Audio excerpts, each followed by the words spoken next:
గత 50 సంవత్సరాల కాలంలో ఎన్నడూ లేని విధంగా తుఫాను బీభత్సం సృష్టిస్తుంది ఆంధ్రప్రదేశ్ యొక్క జనాలను.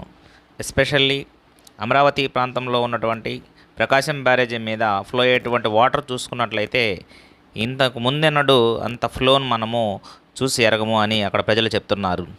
ఇక్కడ దీనికి కారణమైన దీనికి ఇంకా అప్రమత్తం కావాలని అధికారులు ఆదేశించారు.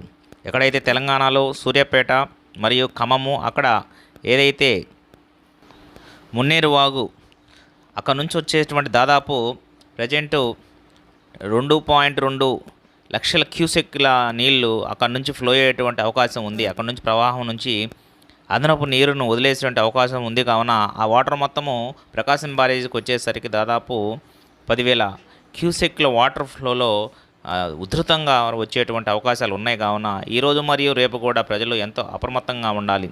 ఈరోజు కొంచెము వర్షం తగ్గినా సరే ఆ యొక్క వరద ఉధృతి వల్ల వచ్చేటువంటి ఒక వాటర్ యొక్క ఫ్లో ఒకసారి వచ్చినట్లయితే ఆ యొక్క ఫ్లోను తట్టుకోవడం చాలా కష్టమవుతుంది. ఇప్పటికే విజయవాడ లోతట్టు ప్రాంతాలు కానీ, విజయవాడ రైల్వే ట్రాక్ల ప్రాంతాలు కానీ, అక్కడ ఉన్నటువంటి సింగినగర్ కానీ, రాజరాజేశ్వరపేట కానీ దాదాపు 90% విజయవాడ అంతా వరద నీటితోటి ముంచెత్తిపోయింది. మన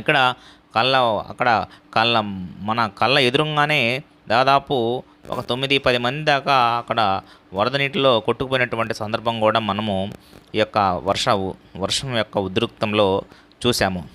ఏదేమైనా సరే దీనికి సంబంధించినటువంటి తగిన జాగ్రత్తలు తీసుకోవాలని ఆంధ్రప్రదేశ్ ప్రభుత్వం చంద్రబాబు నాయుడు గారు అధికారులను ఆదేశించారు. ఎక్కడికక్కడ అధికారులను నియమించడం జరిగింది.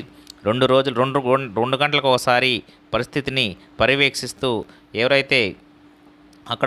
ఎవరైతే ప్రాబ్లం ఫేస్ చేస్తున్నారో, ఎవరైతే అక్కడ ప్రజలు యొక్క ఇల్లులు కానీ మరియు వాళ్ళ యొక్క ప్రదేశాలు కానీ ఎవరైతే నిరాశ్రయులయ్యారో వాళ్ళని త్వరగతికంగా వారి యొక్క ఆవాస ప్రాంతాలకు చేర్చి మరియు సురక్షిత ప్రాంతాలకు చేర్చి వాళ్ళని ఫస్ట్ కాపాడవలసిన బాధ్యత ప్రభుత్వ అధికారులకు ఉందని గట్టిగా ఆదేశించడం జరిగింది.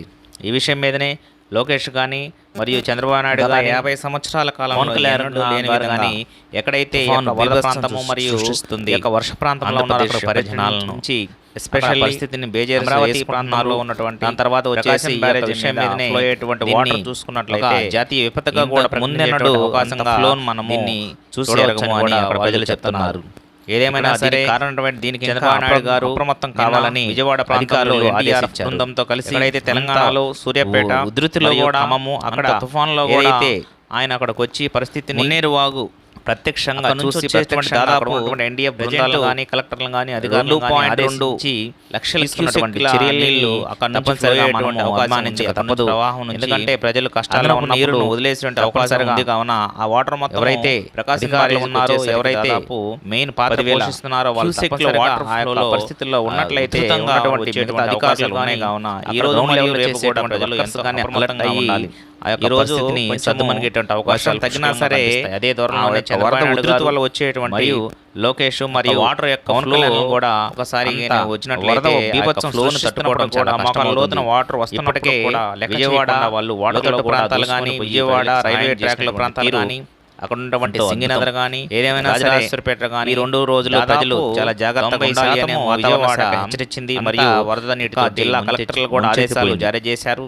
మరియు అక్కడ పుట్టిన సెలవు కూడా కళ్ళ ఎదురుగానే, ఎందుకంటే దాదాపు ఈ యొక్క పిల్లలు బయటకు రావడం, మళ్ళీ తల్లిదండ్రులు పిల్లల కోసం వల్ల కూడా చాలా ప్రాబ్లం మనం వస్తున్నాయని దాదాపు వర్షం యొక్క ఉధృతంలో పరిస్థితిని ఫేస్ చేసి ఏదేమైనా సరే 8 మంది దాకా చనిపోవడం జరిగింది. జాగ్రత్తలు దృష్టిలో పెట్టుకొని ప్రజలందరూ కూడా చంద్రబాబు నాయుడు గారు అధికారులను ఆదేశించారు. ఎక్కడికక్కడ ఆదేశాలు జారీ జరిగింది.